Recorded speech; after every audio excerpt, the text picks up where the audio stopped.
मन्नत हो सब उतारली। ओढ़नी से माई के मंदिर बहारेली, शादी के मन्नत हो सब उतारली। चंदन फूल अक्षत थाली में बसजल, काजल लगा के पूजा करे जाली काजल। काजल लगा के पूजा करे जाली काजल।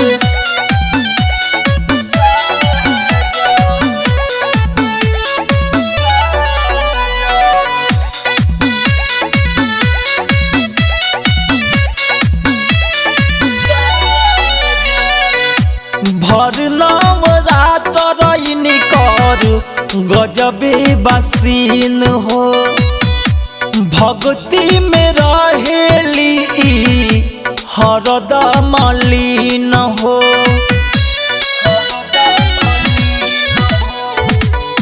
भर नवरात्र कर गजबे बसीन हो, भक्ति में रहेली हरदम लीन हो।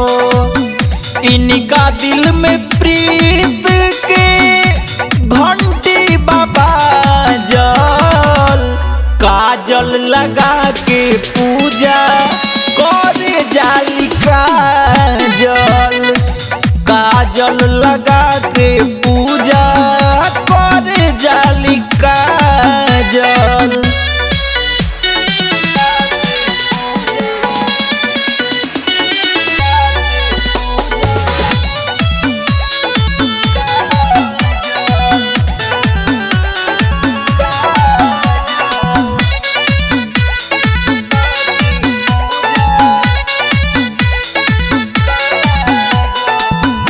नवदीन रहली हो पुरानी रजल हो, माई के पूजा करली हर पल हो।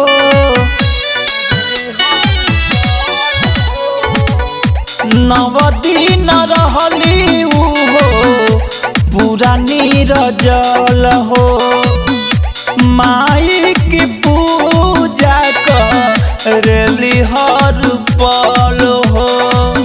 कृष्णा रोशन के सुनी भाग बाट जागल, काजल लगा के पूजा करे जाली काजल। काजल लगा के पूजा करे जाली